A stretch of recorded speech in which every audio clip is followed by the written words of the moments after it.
Hello friends, स्वागत है आपका आज के इस वीडियो लेक्चर में। और आज की हमारी स्टोरी का टाइटल है द अंकल्स ट्रिक।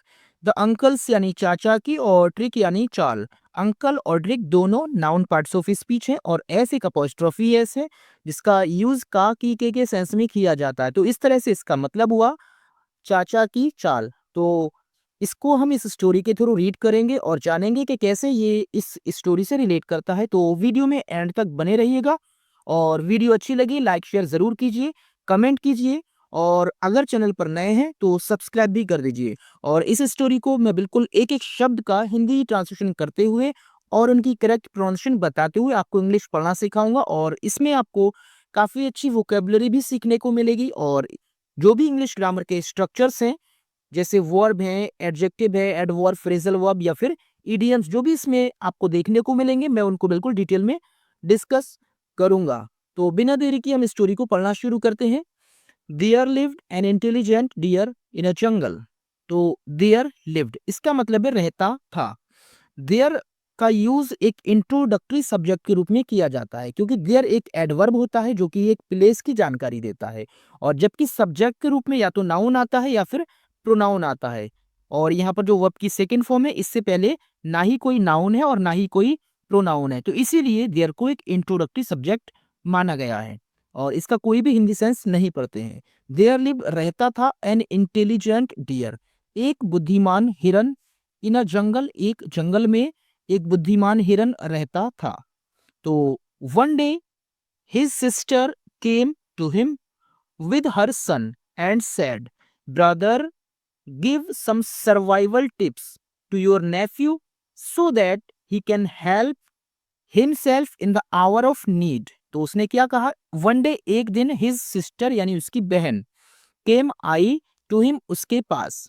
तो यहाँ पर जो सिस्टर है वो आपका सब्जेक्ट है, केम वो आपकी सेकंड फॉर्म और ये आपका ऑब्जेक्ट है। यानी एक दिन उसकी बहन उसके पास आई। कैसे आई? विद हर सन यानी अपने बेटे को लेकर या साथ में। विद जो है एक प्रेपोजिशन है जिसका हिंदी अनुवाद साथ से या फिर लेकर करते हैं, यानी अपने बेटे को लेकर वो उसके पास आई। एंड सेड और बोली, ब्रदर भाई, गिव दो सम सर्वाइवल टिप्स। इसका मतलब होता है कुछ जीवन रक्षक उपाय। सर्वाइवल यानी जिंदा रहने के या जीवन को बचाने के, और टिप्स का मतलब होता है उपाय। टू योर नेफ्यू अपने भतीजे को।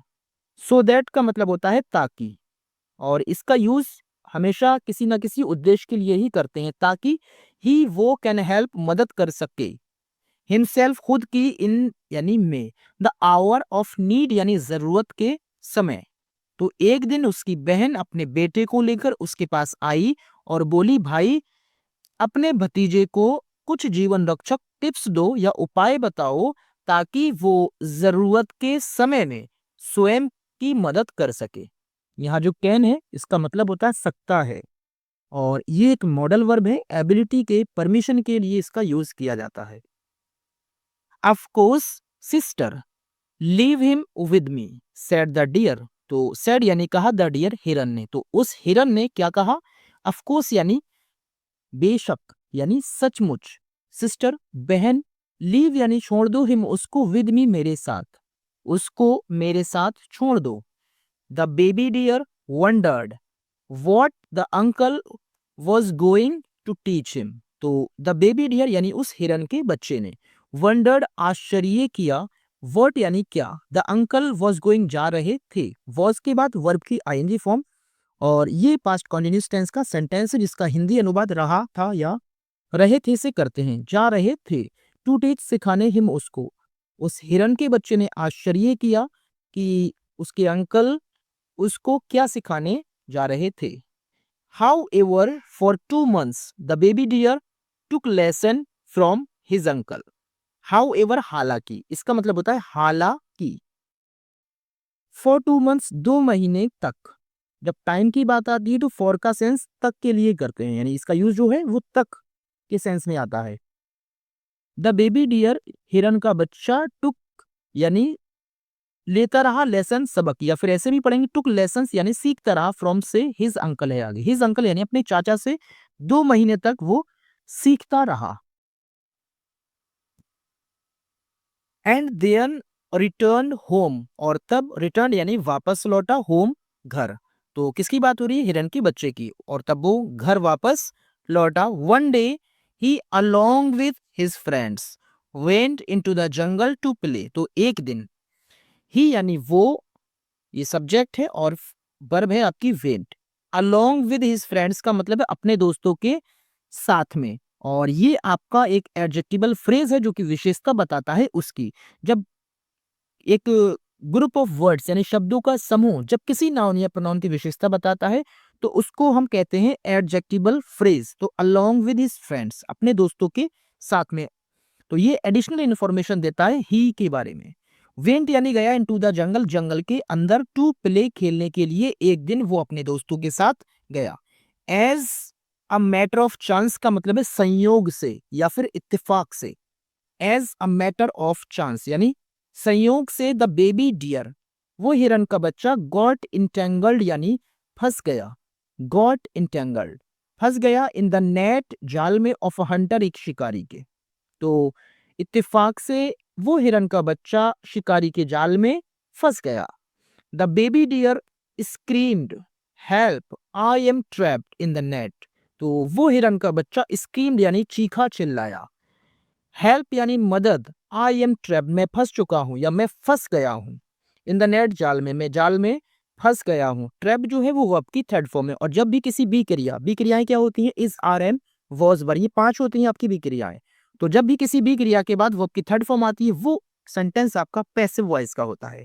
तो ये जो सेंटेंस है प्रेजेंट इंडेफिनिट का पैसिव वॉइस है, यानी मैं जाल में फंस गया हूं। His friends ran off to his mother and informed her that a hunter had caught her son. तो उसके जो दोस्त थे, रैन ऑफ का मतलब है दौड़े, टू दौड़कर गए, टू हिज मदर उसकी माँ के पास, एंड इन्फॉर्म्ड और बताया, हर उसको, दैट की। दैट एक कंजंक्शन है और कंजंक्शन क्या होता है? दो सेंटेंसेस को, वर्ड्स को आपस में कनेक्ट करने का काम करता है। दैट यानी कि हंटर एक शिकारी ने हैड कॉट पकड़ लिया था, पास्ट परफेक्ट टेंस का सेंटेंस है। हर सन उसके बेटे को, उसके दोस्त दौड़कर उसकी माँ के पास गए और उसको बताया कि एक शिकारी ने उसके बेटे को पकड़ लिया था। The mother began to weep and wondered what she should do. तो माँ बिगेन टू वीप यानी रोना शुरू कर दिया। ये वर्ब की सेकंड फॉर्म है और ये है आपका infinitive verb.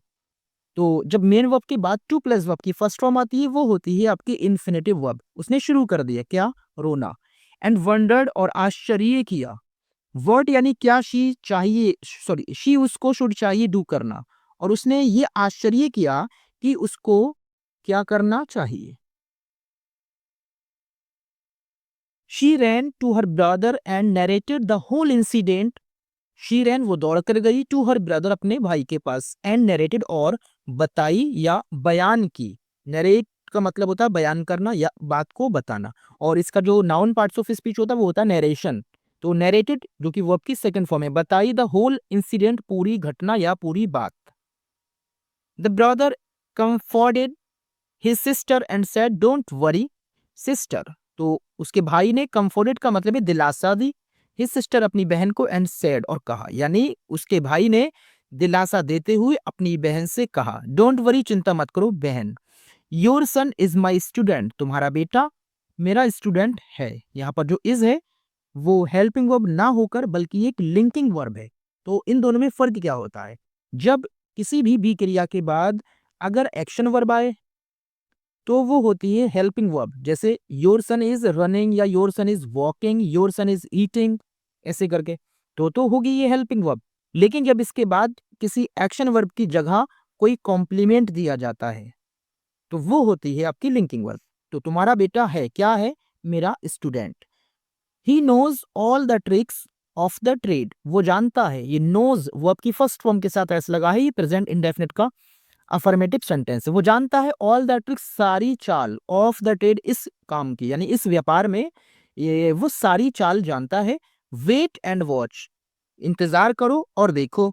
He will free himself from the clutches of the Hunter and come back soon. He will free वो आजाद कर लेगा, हिमसेल्फ स्वयं को, फ्रॉम से, द क्लचेस का मतलब होता है चुंगल, ऑफ द हंटर शिकारी के, एंड कम बैक सून और जल्दी वापस आएगा। वो खुद को उस शिकारी के चुंगल से आजाद करेगा और जल्दी वापस आएगा। इन द मीन टाइम, इसका मतलब था उसी बीच, उसी बीच the baby deer was thinking about the tricks that his uncle had taught him to do in such a situation. यानी उसी बीच में द बेबी डियर, वो हिरन का बच्चा, वॉज थिंकिंग यानी सोच रहा था।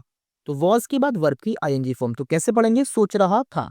अबाउट द ट्रिक्स यानी उन चालों के बारे में, ट्रिक्स यानी चाल, जो करतब, जो भी उपाय जिसको हम कह सकते हैं। दैट, जो यहाँ पर जो दैट है ये कंजंक्शन ना होकर बल्कि एक रिलेटिव एडवर्ब है। तो सॉरी, रिलेटिव एडवर्ब नहीं बल्कि ये रिलेटिव प्रोनाउन है। जो किसके लिए बोला गया? चाल के लिए। जो हिज अंकल, उसके चाचा ने हैड टॉट सिखाए थे हिम उसको, टू डू करने के लिए इन सच अ सिचुएशन का मतलब होता है इस तरह की, सच यानी इस तरह की, सिचुएशन यानी स्थिति में। तो उसी बीच में हिरन का बच्चा उन उपायों को सोच रहा था जो उसके अंकल ने इस तरह की सिचुएशन में करने के लिए उसको सिखाए थे। ही कुक्ड अ प्लान। अब यहाँ कुक का मतलब तो पकाना होता है, लेकिन यह पकाना नहीं है बल्कि ही कुक्ड अ प्लान, उसने एक प्लान बनाया। एंड ले, और लेट गया देयर, वहां पर स्टिल यानी शांत होकर, बिल्कुल बिना हिले डुले, बिल्कुल स्थिर अवस्था में। तो जो स्टिल है ये आपका एक एडजेक्टिव का काम कर रहा है, शांत अवस्था में बिल्कुल। ले जो है आपकी लाई की सेकंड फॉर्म है, ले यानी पड़ा रहा। प्रिटेंडिंग, बहाना करते हुए, टू बी डेड, मरे होने का। यानी उसने एक योजना बनाई और वहां मरे होने का बहाना बनाते हुए बिल्कुल स्थिर अवस्था में वहां पड़ा रहा। इन द इवनिंग, शाम को, the hunter approached to see what he had caught in his net. तो इन द इवनिंग यानी शाम को, द हंटर वो शिकारी, अप्रोच्ड यानी आया, टू सी देखने के लिए, व्हाट यानी जो, यहाँ पर व्हाट यानी जो, ही हैड कॉट उसने पकड़ा था, इन हिज नेट अपने जाल में, जो उसने अपने जाल में पकड़ा था वो उसको देखने के लिए आया। When he saw the trapped baby deer his joy knew no bounds. ये आपका एक ईडियम है, इसको आप नोट डाउन कर सकते हैं। इसका मतलब होता है खुशी का ठिकाना ना रहा। और मैंने आपको बताया शुरुआत में ही कि ईडियम क्या होता है। ईडियम जो कि अपने वर्ड्स के हिसाब से मीनिंग नहीं देता है, बिल्कुल उससे अलग मीनिंग होता है। His joy knew no bounds, इसका मतलब है खुशी का ठिकाना नहीं रहा। यानी जब उसने जाल में फंसा हुआ हिरन का बच्चा देखा तो उसकी खुशी का ठिकाना नहीं रहा। ही checked on the trapped deer and found him in a stiffened position. He checked, उसने देखा या जांचा, on the trapped deer यानी जाल में फंसे हुए हिरन को, and found और पाया him उसको, in a stiffened position का मतलब होता है बिल्कुल अकड़ी हुई अवस्था में। यानी ऐसे पाया कि वो बिल्कुल अकड़ गया था। उसने जाल में फंसे हुए हिरन को देखा और पाया कि वो बिल्कुल अकड़ी हुई अवस्था में था। द हंटर थॉट, शिकारी ने सोचा, ये थिंक की सेकेंड फॉर्म है। सोचा, क्या सोचा? It seems that the poor animal died in the morning and now his body was Stephen. तो इट सीम्स ऐसा प्रतीत होता है या ऐसा लगता है। डेड यानी कि द पुअर एनिमल, बेचारा जानवर, डाइड मर गया था, इन द मॉर्निंग सुबह को, एंड नाउ और अब, हिज बॉडी इसका शरीर, हैज स्टिफन्ड का मतलब है अकड़ गया है। ये हैज के बाद वर्ब की थर्ड फॉर्म है यहाँ पर, प्रेजेंट परफेक्ट टेंस का सेंटेंस। तो ऐसा लगता है कि बेचारा जानवर सुबह को ही मर गया था और अब उसका शरीर अकड़ गया है। I will take out the skin of the deer, roast the flesh and carry it back home. तो आई विल टेक आउट, मैं निकालूंगा। टेक आउट का मतलब होता है निकालना। द स्किन यानी खाल, ऑफ द डियर, उस हिरन की मैं खाल निकालूंगा, एंड रोस्ट और भूनूंगा, द फ्लेश मांस को, और उसके मांस को भूनूंगा, एंड कैरी बैक और वापस ले जाऊंगा, होम घर, इट यानी उसको, और उसको घर वापस ले जाऊंगा। तो my wife would be happy, यानी मेरी पत्नी वुड बी होगी हैप्पी, खुश, मेरी पत्नी खुश होगी। The hunter loosened the net and went away to pick sticks for roasting the deer. The hunter यानी वो शिकारी, उस शिकारी ने, लूजेंड का मतलब है ढीला कर दिया या खोल दिया, द नेट जाल को, एंड वेंट अवे और चला गया, टू पिक उठाने के लिए, द स्टिक्स लकड़ियां, फॉर रोस्टिंग भूनने के लिए, द डियर हिरन को। शिकारी ने जाल को ढीला किया यानी खोल दिया और हिरन को भूनने के लिए, लकड़ियां उठाने के लिए वो चला गया। अब आगे क्या होता है?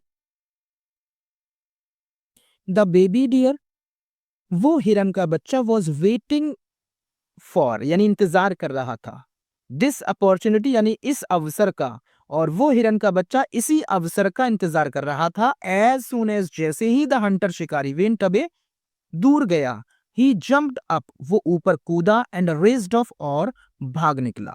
द हंटर शिकारी ने चेस्ड पीछा किया, हिम उसका, शिकारी ने उसका पीछा किया, बट लेकिन द बेबी डियर स्केप्ड बचकर निकल गया, लेकिन वो हिरन का बच्चा बचकर निकल गया। इन नो टाइम का मतलब है शीघ्र ही, यानी बिल्कुल बहुत कम समय में, इसको हम ऐसे कहेंगे शीघ्र ही।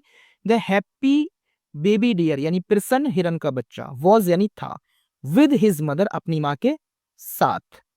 ये प्रेपोजिशन है, और प्रेपोजिशन का काम होता है किसी नाउनीय प्रोनाउन के पहले आकर उसका रिलेशन दूसरे नाउनीय प्रोनाउन से दिखाना, यानी खुश हिरन का बच्चा अपनी माँ के पास शीघ्र ही पहुंच गया था। दस he proved that his uncle had successfully given him the best of knowledge. दस इस तरह से ही प्रूव्ड उसने साबित कर दिया दैट की हिज अंकल उसके चाचा ने हैड सक्सेसफुली यानी सफलतापूर्वक गिवन दिया था, दी थी हिम उसको द बेस्ट ऑफ नॉलेज सबसे अच्छा ज्ञान, और इस तरह से उसने ये साबित कर दिया कि उसके चाचा ने सफलतापूर्वक उसको सबसे अच्छा ज्ञान दिया था। The baby deer had not only learned all the tricks successfully but also applied them at the right time. The baby deer उस हिरन के बच्चे ने हैड नॉट ओनली का मतलब है ना केवल, लर्न यानी सीखा था, ऑल द ट्रिक्स सभी चालों को या उपायों को, सक्सेसफुली सफलतापूर्वक, बट आल्सो यानी बल्कि, ये दोनों आपके क्या है, ये है आपके कंजंक्शन। बल्कि अप्लाइड यानी उसको अपनाया, दिया उनको एट द राइट टाइम सही समय पर।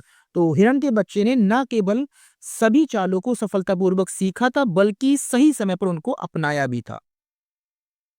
अब बात करते हैं इस स्टोरी से हमें क्या सीखने को मिलता है। One should not panic in times of crisis, यानी किसी भी इंसान को, वन यहाँ पर एक इंडेफिनिट प्रोनाउन है, किसी भी इंसान को शुड नॉट पैनिक यानी नहीं डरना चाहिए। पैनिक का मतलब होता है घबराना या डरना, वर्ब की फर्स्ट फॉर्म, नहीं डरना चाहिए। इन टाइम्स ऑफ क्राइसिस यानी संकट के समय में किसी इंसान को डरना नहीं चाहिए। We all face difficult times but only those who know how to overcome them reach a safe situation like the baby deer who managed to escape and save himself. We all हम सभी face सामना करते हैं difficult times यानी मुश्किल समय का, हम सभी मुश्किल समय का सामना करते हैं, बट लेकिन ओनली दोज सिर्फ वे लोग, हु जो लोग नो जानते हैं, हाउ टू ओवरकम का मतलब है पार पाना या जीत हासिल करना, हम उनको, लेकिन जो लोग उनको पार पाना जानते हैं, रीच पहुंचते हैं और सेफ सिचुएशन एक सुरक्षित परिस्थिति में, लाइक जिस तरह से द बेबी डियर हिरन का बच्चा, हु जिसने मैनेज्ड कामयाब रहा तो इसके बचकर भागने में, एंड से बचाने में हिमसेल्फ स्वयं को, यानी हम सभी मुश्किल समय का सामना करते हैं लेकिन सिर्फ वे लोग जो उनको पार पाना जानते हैं वो ही एक सुरक्षित स्थिति में पहुंचते हैं, जिस तरह से हिरन के बच्चे ने स्वयं को बचाने में और बचकर भागने में कामयाब रहा। The teachings of elders are always useful in times of crisis. The teachings यानी शिक्षा, ऑफ एल्डर्स बड़ों की शिक्षा, आर ऑलवेज हमेशा यूजफुल उपयोगी होती हैं, इन टाइम्स ऑफ क्राइसिस संकट के समय में जो बड़ों का ज्ञान होता है वो हमेशा उपयोगी ही होता है। तो गाइस वीडियो अच्छी लगी, लाइक शेयर कमेंट जरूर कीजिए। Thank you for watching the video.